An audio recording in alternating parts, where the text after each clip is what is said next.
సరే 17 అనుకుందాం పట్టు. జరాగు లొల్లి పెట్టక. 17 టీఎంసీలు అంటే 2 రోజులలో మీ నిజాం సాగర్ నింపచ్చు.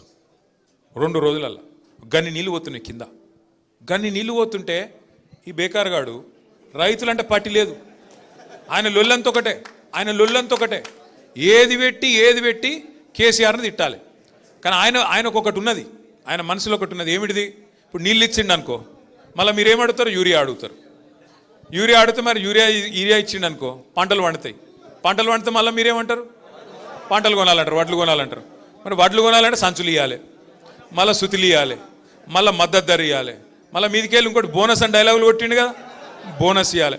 ఈ అమ్మాయి లొల్లంత ఎందుకు? నీళ్ళు ఇవ్వకపోతే సపరేట్గా మొత్తం బంద్ అవుతుంది అని చెప్పి నీళ్ళు బంద్ పెడతాను. అసలు కదా గది. ఆయన నీళ్ళు ఇవ్వకపోతే కారణం ఏంటంటే మొత్తం వ్యవస్థ మంచిగానే ఉన్నది.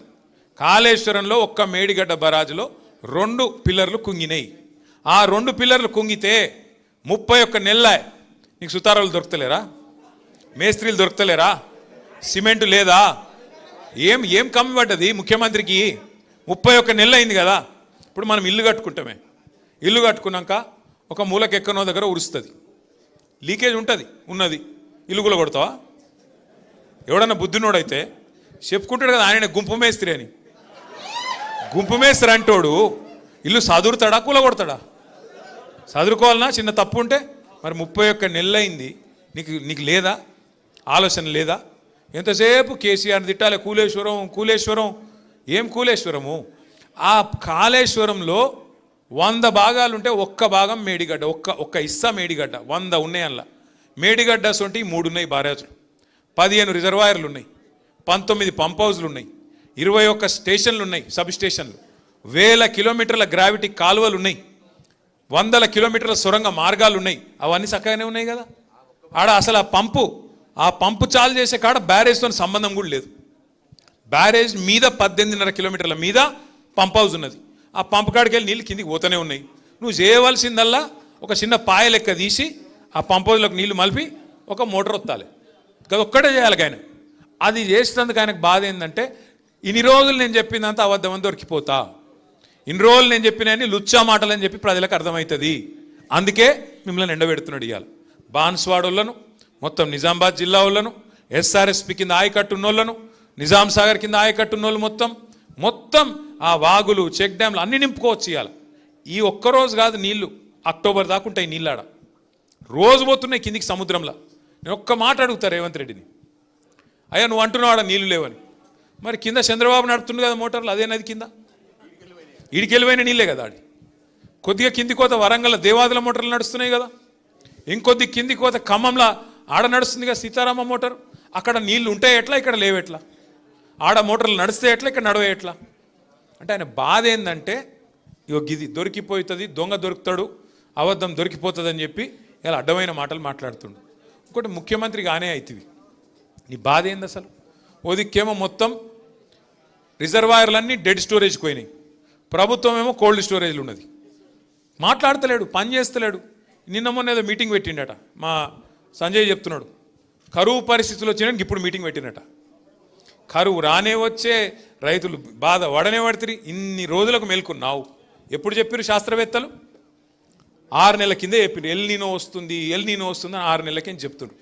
6 నెలలకు దొంగలు పడ్డాక 6 నెలలకు కుక్కలు మురిగినట్టు ఇప్పుడు మీటింగ్ పెడతాడు.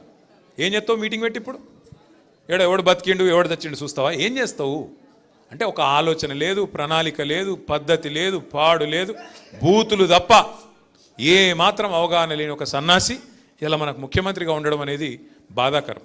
ఇలా కేసీఆర్ గారికి కొత్తగా వచ్చే పదవి ఏం లేదు. మళ్ళా గెలిస్తే గదే ముఖ్యమంత్రి పదవి కేసీఆర్కి వస్తుంది. కేసీఆర్ గారికి పదవి గురించి కాదు ఇలా మన ఫికరు. ఇలా మన ఫికర్ ఏంటంటే కష్టపడి తెచ్చుకున్న తెలంగాణ, పోరాటాలతో తెచ్చుకున్న తెలంగాణ. మీ బాన్స్వాడలో కూడా మీరు ఊరు వాడ ఏకం చేసి ఆ రోజు జేఏసీలు కట్టి ఎక్కడోళ్ళు అక్కడ మన టీఆర్ఎస్ వాళ్ళు జెండా ఎగిరేసి బ్రహ్మాండంగా ఆ రోజు కొట్లాడి ఆఖరికి సావుకు తెగించి మన నాయకుడు 11 రోజులు నిరాహార దీక్ష చేసి సావు నోట్లో తలబెట్టి తెచ్చిన తెలంగాణ ఇలా తెరలైతుంది. దాన్ని పాడు చేస్తున్నాడు. గది మన బాధ. గట్లాంటి తెలంగాణని ఇలా బాగా చెడగొడుతుంటే, అట్లాంటి తెలంగాణని ఇలా తెరలు చేస్తుంటే చూడలేక ఉండబట్టలేక మేమందరం పోయినాం కన్నెపల్లి కాడికి. ఆడ నీళ్లు పోతున్నాయి. చూపెట్టిన ముఖ్యమంత్రికి, అయ్యా నీకు అంతగానం కోపం ఉంటే మా మీద కేసులు పెట్టు, ఇంకో 2 ఎక్కువ పెట్టుకో, కానీ రైతులకైతే నిల్లి అన్నం. ఏమంటాడు? రక్తం పోయిర్రి, రక్తం. మా ప్రశాంత్ రెడ్డి అన్న ఏం చేసిన ఎరికేనా? నీ అమ్మనికి రక్తమే కావాలంటే తీసుకోరబోయిన రక్తం కూడా ఇచ్చిండు. తీసుకుపోయి ఏం చేసిండు? ఆ ఎస్ఆర్ఎస్పీలకు నీళ్లు నింపే ముప్కల్ అని ఒక పంప్ హౌస్ ఉంటుంది. ఆ ముప్కల్ పంప్ హౌస్ దగ్గర వేయండు, రక్తం పట్టుకొని వేయండు. అక్కడ సూపరింటెండెంట్ ఇంజనీర్ ఉన్నాడు. ఇగో మీ ముఖ్యమంత్రి అడుగుతున్నదా రక్తం, ఇగో తీసుకోరాబాయ్ మాకైతే నీళ్ళు అని చెప్పి ఆ సూపరింటెండెంట్ ఇంజనీర్కి ఇచ్చి వచ్చిండు. మరి ఏం చేయాలి? ఇక ఏం చేయాలి? రక్తం ఇవ్వమంటే రక్తం ఇస్తా అంటిమి, తెలంగాణ కోసం ప్రాణమే ఇస్తా అంటిమి, ఇంకేం చేయాలి? గిసొంటోడు అందుకే పిచ్చోని చేతుల రాయి లెక్క ఇవాళ రాష్ట్రంలో పరిపాలన మారిపోయింది. ఒక్క వర్గం ఈ రాష్ట్రంలో, రైతు కావచ్చు, మహిళలు కావచ్చు, అట్లాగే యువకులు కావచ్చు, ఎవ్వరు కూడా కుషలేరు. యువకులను మోసం చేసిండు. 2 లక్షల ఉద్యోగాలు అన్నాడు. మొదటి సంవత్సరంలో 2 లక్షల ఉద్యోగాలు ఇస్తా అన్నాడు. ఇచ్చిండా? మరి 10,000 ఉద్యోగాలు కూడా ఇవ్వలే. ఎన్ని జూటా మాటలు అంటే, నేను అడిగిన రేవంత్ రెడ్డిని, అరే మందికి పుట్టిన బిడ్డలు మా బిడ్డలను ఎన్ని రోజులు చెప్పుకుంటావురా? కేసీఆర్ ఇచ్చిన ఉద్యోగాలు నీ ఉద్యోగాలు ఎట్లా చెప్పుకుంటావు? సిగ్గు లేదా నీకు? 70,000 ఉద్యోగాలు ఇచ్చినట్టు నువ్వు రుజువు చేస్తే, 70,000 ఉద్యోగాల నోటిఫికేషన్లు నువ్వే ఇచ్చినావు, నువ్వే ఉద్యోగాలు ఇచ్చినావు అని రుజువు చేస్తే నేను రాజీనామా చేస్తా అని చెప్పిన. దానికి కూడా మళ్ళీ ఏదో పిసపిస మాటలు తప్ప ఒకటి సొక్కం మాట లేదు. ఇక కొత్తగా ఒకటి నేర్చుకున్నాడు ఈ మధ్యన.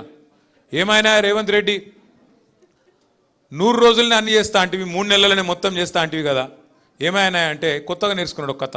ఏమంటుండే ఇప్పుడు? ఎక్కడన్నా ప్రపంచంలో ఎంత కండలు తిరిగిన పహల్వానైనా 3 నెలలనే పిల్లలు పుట్టిస్తాడా?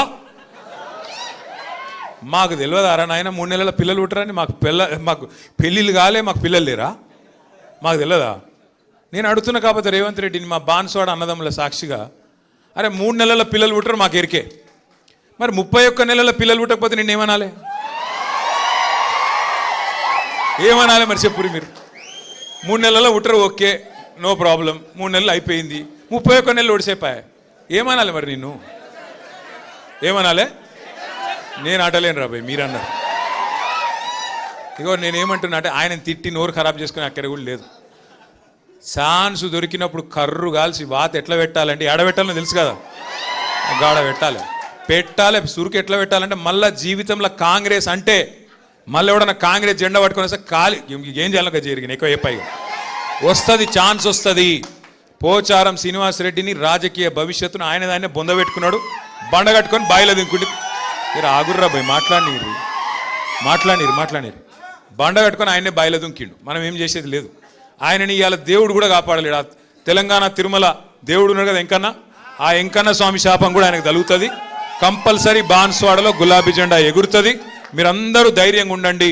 ఏ కష్టం వచ్చినా ఏ నష్టం వచ్చినా వెంటనే ఉరికొస్తాం. సోదరుడు శ్రీనివాసరావు గారికి ఎంబడ వచ్చిన ప్రతి ఒక్కరికి కూడా పేరు పేరున మళ్ళొక్కసారి స్వాగతం చెబుతూ మీ అందరికీ నమస్కారాలు, పేరు పేరున అందరికీ ధన్యవాదాలు తెలియజేస్తూ, జై తెలంగాణ, కేసీఆర్ గారి నాయకత్వం.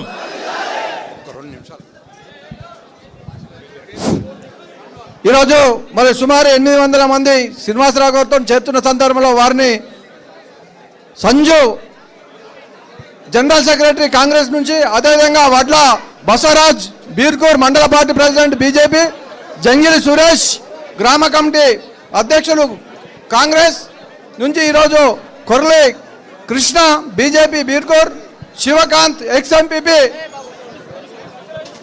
దయచేసి పిలుచుకొని రావాలి. జాయినింగ్